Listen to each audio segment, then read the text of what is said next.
एकदा किती वेळा तुम्ही एकत्र पाहायला मिळाले आणि तुम्ही असं म्हणतात की मराठी माणसाच्या एकजुटीचा विजय आहे किंवा दीपोत्सव आहे. संपूर्ण मराठी माणूस आणि महाराष्ट्र दीपाने उजाळून निघाला वगैरे वगैरे वगैरे. मग तर चुकीचं आहे. हे पहा की वारंवार मीडिया जे म्हणताय किंवा की पुन्हा एकदा उद्धव आणि राज ठाकरे हे एकत्र आले. काल शिवसेना पक्षप्रमुख उद्धव ठाकरे यांनी शिवाजी पार्कच्या व्यासपीठावर महाराष्ट्र नवनिर्माण सेनेचे प्रमुख आणि त्यांचे बंधू राज ठाकरे यांच्या उपस्थितीत सांगितलं की आम्ही एकत्र राहण्यासाठीच एकत्र आलेलो आहोत. कळलं का? हे तुम्ही तुमच्या डोक्यात एक कार्यक्रम पक्का करा की आम्ही एकत्र राहण्यासाठी एकत्र आलेलो आहोत. हे जेव्हा शिवसेना पक्षप्रमुख किंवा महाराष्ट्र नवनिर्माण सेनेचे प्रमुख सांगतात तेव्हा ते पुन्हा एकत्र आले, ते पुन्हा एकत्र आले, हे बोलणं योग्य नाही. काल जो शिवतीर्थावर दीपोत्सव झाला तो दीपोत्सव गेले 14 वर्ष महाराष्ट्र नवनिर्माण सेनेत खास करून राज ठाकरे यांच्या संकल्पनेतून होतोय आणि ते मुंबईचं आकर्षण आहे नक्कीच. काल त्याचं उद्घाटन शिवसेना पक्षप्रमुख उद्धव ठाकरे यांच्या हस्ते झालं. राज आणि उद्धवजी यांनी मराठी जनतेला अभिवादन केलं आणि मराठी ऐक्याचा हा दीपोत्सव असे सांगितलं, आनंदोत्सव आहे. अशा असंख्य दिवाळ्या किंवा दीपोत्सव मराठी माणसाच्या जीवनात येऊ, ही मराठी माणसाची भावना आहे.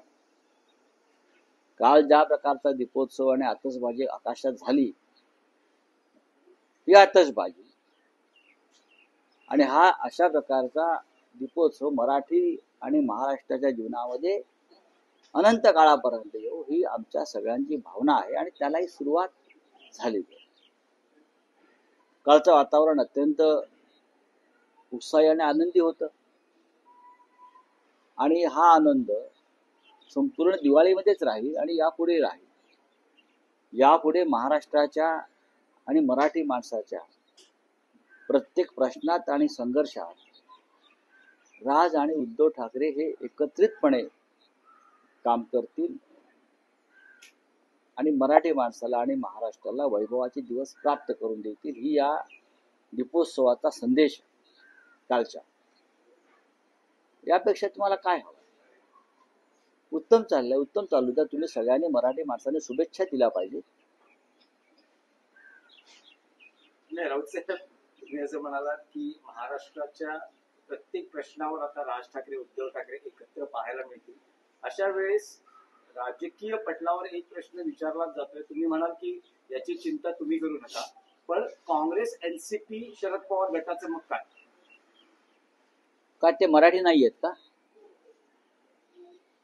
शरद पवार साहेब ही सुद्धा आमच्या महाराष्ट्राची अस्मिताच आहे ना. आणि संयुक्त महाराष्ट्राच्या लढ्यामध्ये काँग्रेसचे अनेक नेते उपस्थित होते. आज पुन्हा एकदा या महाराष्ट्रामध्ये संयुक्त महाराष्ट्राच्या लढ्यासारखी परिस्थिती निर्माण झाली आहे. चित्र आहे. महाराष्ट्रावर जे आक्रमण सुरू आहे एका विशिष्ट वर्गाकडून, उद्योगपतीकडून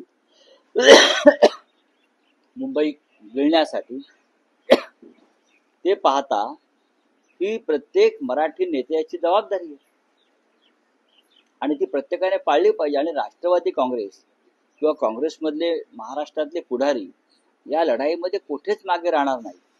या लढाईमध्ये फक्त महानगरपालिकेतल्या जागा वाटप हा प्रश्न नाहीये. मतदार यादीतला जो घोटाळा आहे हा सुद्धा महाराष्ट्र आणि मराठी माणसाची पिछाड करण्यासाठी केलाय भाजपनं आणि त्यांच्या लोकांनी. एकत्र आलो ना आम्ही एकत्र आलो, आम्ही आवाज उठवला, आम्ही त्याच्यावर संघर्ष करायला तयार आहोत, आम्ही रस्त्यावर उतरायला तयार आहोत. ही भावना सगळ्यांची असताना या पक्षाचं काय होणार, त्या पक्षाचं काय होणार, यापैकी एकाही पक्षानं कधीही एकत्र येण्याबद्दल कोणतीही नकारात्मक भूमिका घेतलेली नाही, कधीच घेतली नाही. बाळासाहेब थोरात, विजय वडेट्टीवार, वर्षाताई गायकवाड असे नेते या आमच्या निवडणूक आयोगाच्या शिष्टमंडळामध्ये आणि चर्चेच्या वेळी उपस्थित राहिले, भविष्यात सुद्धा राहतील. स्वतः शरद पवार साहेब होते, दुसऱ्या दिवशी जयंत पाटील आणि शशिकांत शिंदे होते. अजून काय पाहिजे आपल्याला? नाही, पण काँग्रेसचं महाराष्ट्रातलं जे सगळ्यात मोठं पद आहे, प्रदेशाध्यक्ष पद, ते हर्षवर्धन सपकाळ मात्र या सगळ्या डेलिगेशन पासून लांब राहतात, किंवा ते असं म्हणतात की आमच्याकडे मनसेला सोबत घेण्यासंदर्भातला कुठला प्रस्तावच नाही. पण अजून हा प्रस्ताव दिलेलाच नाही ना कुठे.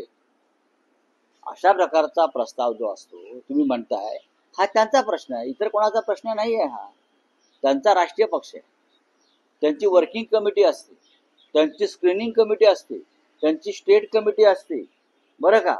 मग त्यांची स्टेट कमिटीची वर्किंग कमिटी असते. अशा प्रकारचा हा राष्ट्रीय पक्ष असल्यामुळे आमच्याकडे तसं नाही आहे, किंवा राज ठाकरे साहेबांकडे तसं नाही, उद्धव ठाकरे साहेबांकडे तसं नाही, शरद पवारांकडे तसं नाही. आम्ही आला निर्णय घेतला, निर्णय गेलो पुढे. तो खूप मोठा पक्ष आहे, स्वातंत्र्य चळवळीतला पक्ष आहे, आणि अजून त्याच काळात तो वावरतोय. शिवाजी पार्क पासून टिळक भवनापर्यंत जाईपर्यंत हिंदुत्वाचा रंग विरलाय असं आशिष शेलारांनी दोन्ही ठाकरे बंधूंवरती टोला लगावला. त्याला सांगा राज ठाकरेकडे चहा प्यायला जाऊ नका. त्यांना सांगा राज ठाकरेंकडे उगाच चहा प्यायला जाऊ नका, नाटक करायला. दोघांचे रंग पक्के आहेत. ठाकरेंचा रंग खरडून काढण्याचा प्रयत्न कोणी करू नये, ते पक्के रंग आहेत. भारतीय जनता पक्षाचा रंग राहिलाय का? भारतीय जनता पक्षाचा रंग हा भ्रष्टाचाराचा रंग आहे, काँग्रेसचा रंग आहे. भारतीय जनता पक्षामध्ये 90% काँग्रेस आहे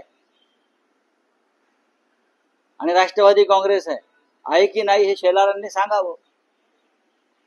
सांगावं ना. भारतीय जनता पक्षामध्ये स्वतःचं नेतृत्व राहिलंय का? मला आश्चर्यच वाटतं. हे सगळे काँग्रेस आणि एनसीपीतून वगैरे आले लोकांना म्हणतात हे भाजपचे नेते आहेत. अरे कालपर्यंत आमच्या छत्राखाली होते सगळे, आणि हा अमुक अमुक अमुक काँग्रेसचा, आता शिवाजीराव कर्डिले वारले काल, भाजपचे नेत्यांचं निधन. कसं काय? आयुष्य काँग्रेसमध्ये गेलं, राष्ट्रवादी काँग्रेसमध्ये गेलं, काही काळ शिवसेनेमध्ये होते. हे 90% लोक राष्ट्रवादी, भारतीय जनता पक्षामध्ये, काँग्रेस, राष्ट्रवादी, शिवसेनेत. स्वतःचं काय यांचं आहे? स्वतःची पोरं जन्माला घाला म्हणावं. दुसऱ्यांच्या पोरांना किती वेळ खेळवणार तुम्ही? पाळणे तेवढेच आहेत, पोरं वाढत चालली आहेत. पाकिस्तानने अफगाणिस्तानवर हमला केला, त्यांची 8 खेळाडू इतर लोक मारली गेली. तर अफगाणिस्तानने असा निर्णय घेतला की पाकिस्तान बरोबर क्रिकेट खेळायचा नाही. मात्र असा हमला, असा अटॅक भारताबरोबर देखील झाला. भारत मात्र आता त्यांच्यावर क्रिकेट खेळायला दिसतो. हो, भारत त्यांच्या बरोबर केक पण खाऊ शकतो, भारत त्यांच्या बरोबर क्रिकेट पण खेळू शकतो. कारण अफगाणिस्तानमध्ये जय शहा नाहीये, लक्षात घ्या. अफगाणिस्तानमध्ये अमित शहा आणि जय शहा नसल्यामुळे अफगाणिस्तान हा एक प्रखर राष्ट्रवादी निर्णय घेऊ शकला. आमच्याकडे जय शहा आहेत, आमच्याकडे पैशाचे व्यवहार आहेत. अफगाणिस्तानमध्ये पैशाचे व्यवहार चालत नाहीत राष्ट्र आणि धर्मापुढे. जय शहा तिकडे असते तर कदाचित हा निर्णय झाला नसता. रावसाहेब, मशिदीवरील भोंगे मीच काढले, माझाच लढाई असं किरीट सोमय्या म्हणतात. त्यांच्या बोलण्याला कोण विचार? रावसाहेब, जशा जशा स्थानिक स्वराज्य संस्थांच्या निवडणुका, महापालिका निवडणुका जवळ येत आहेत, तसे महायुतीतलेही मतभेद आपल्याला प्रकर्षाने पाहायला मिळत आहेत. कदाचित महाविकास आघाडीतही पुढच्या काळात मनसे या मुद्द्यावर पाहायला अजिबात नाही. पण महायुतीतही आहे की स्वबळाची. बघा, तुमचा प्रश्न पूर्णपणे चुकीचा आहे. इथे महाविकास आघाडीचा प्रश्न येत नाही. राज ठाकरे आणि उद्धव ठाकरे एकत्र आलेले आहेत. ज्यांना आमच्या सोबत यायचं आहे आम्ही त्यांचं स्वागत करणार. ही युती पक्की आहे. महाविकास आघाडी, मी वारंवार तुम्हाला हा प्रश्न सांगत असतो, उत्तर देतोय की महाविकास आघाडी ही विधानसभेसाठी, इंडिया ब्लॉक लोकसभेसाठी होता. स्थानिक स्वराज्य संस्थांसाठी अशा प्रकारची कोणतीही चर्चा कोणामध्ये झाली नाही. नक्कीच शिवसेना पक्षप्रमुख उद्धव ठाकरे आणि महाराष्ट्र नवनिर्माण सेनेचे प्रमुख राज ठाकरे हे दोघे या क्षणी एकत्र आहेत, मुंबई आणि मराठी माणूस वाचवण्यासाठी. आणि हा अत्यंत ज्वलंत प्रश्न. मुंबई कोणाच्या हातात तुम्ही देणार आहात? महाराष्ट्राची राजधानी. तुम्ही पुणे कोणाच्या हातात देणार आहात? ठाणे तुम्ही कोणाच्या हातात देणार आहात? आज पुण्यामध्ये जो जैन समाजाच्या ट्रस्टच्या 4,500 कोटी जागेचा जो काय प्रकरण समोर आलेला आहे, ते कोण लोक आहेत? ते सगळे बाहेरचे लोक आहेत. लक्षात घ्या, 3.5 ते 4,000 कोटीचा घोटाळा आणि त्याचे धागे मुख्यमंत्र्यांपर्यंत गेलेले आहेत, नागपूरपर्यंत गेलेले आहेत. हे लवकरच मी बाहेर काढेन. आम्ही आंदोलन, जैन समाज रस्त्यावरती उतरलेलं आहे. एका ट्रस्टच्या भूखंडाचा हा घोटाळा किती गंभीर आहे तुम्हाला लवकरच कळेल. यात कोण कोण अडकलाय, किती केंद्रीय मंत्री आहेत, किती महाराष्ट्रातले मंत्री आहेत, मुख्यमंत्र्यांच्या मामांपर्यंत कसं प्रकरण गेलेलं आहे. बरं का, 24 तासामध्ये तलाठी, तहसीलदार, जिल्हाधिकारी कसे निर्णय देतात जे सामान्य माणसाला मिळत नाहीत. बघू ना, आपण पाहूया, ह्या सगळ्या गोष्टी येतील. तुम्ही भ्रष्टाचाराच्या चिखलात डुबक्या मारताय आणि आम्हाला ज्ञान देता. मिस्टर फडणवीस साहेब, हे राजकारण करताना तुम्ही पण जपून करा. आम्हालाही राजकारण, तुमच्या आधीपासून आम्ही राजकारणात महाराष्ट्राच्या रस्त्यावर आहोत. हा, ऐकतं नाही मिळालंय आम्हाला काही. राऊतसाहेब, ठाण्यामध्ये भाजप स्वबळावर निवडणूक लढवण्याच्या जवळपास तयारीत आहे. रोज त्यांच्या भूमिका समोर येतात. अशातच ठाण्यात नवे बॅनर्स लागलेले आहेत, ज्यात असं म्हटलं जातं की ठाण्याचा विकास चप्पा चप्पा सर्वत्र दिसेल, फक्त आणि फक्त भाजप. त्याच्यावरती मेंदे गटाने बोललं पाहिजे ना, त्यांची त्यांच्याशी युती. आम्ही कसं काय बोलणार? आम्ही आणि मनसे ठाण्यामध्ये लढणार आणि सत्तेवर येणार. आमचाही नारा 75 पार आहे. बोला. राष्ट्रवादीसोबत असणार काय? महाविकास आघाडी आमचाही नारा 75 पार. ते म्हणतात 70 पार. आमचा 75. पाच जास्त. आमचा 75. जागा आहेत का? अहो, 2 ठाकरे आहेत ना. नाही, पण सोबत 2 ठाकरे सप्पे भारी. आव्हाड पण असणार का सोबत? कारण बघा, ह्याच्यावर चर्चा होत राहील. हा सोबत आहे का, तो सोबत आहे का. या क्षणी 2 ठाकरे करणार सगळ्यांच्या ठिकऱ्या. साहेब साहेब साहेब, तुम्ही एक स्लोगन आता दिलं, पुन्हा एकदा ऐकायला हे आवडेल. काय आहे हे स्लोगन? तुम्हाला आवडलं ना स्लोगन, मराठी माणूस म्हणून? प्रत्येक मराठी माणसाला आम्ही 5 जागा जास्तच मिळवू. ते 2 ठाकरे काय करणार? हा, 2 ठाकरे काय करणार? सगळ्यांच्या ठिकऱ्या उडवणार. तुम्ही म्हणाला ठाण्यात 75, तर मुंबईत किती? पहा ना तुम्ही. बघा, ह्यांचा सगळा खेळ आता संपत आलेला आहे. विधानसभेतला, लोकसभेत लोक फार जागरूक झाले. रस्त्यावर उतरू आम्ही. लक्षात सांगतो, 2 ठाकऱ्यांनी ठरवलं तर रस्ते बंद होतील मुंबईचे. निवडणूक आयोगाला याची कल्पना आहे, म्हणून निवडणूक आयोगानं प्रकरण केंद्राकडे पाठवलंय.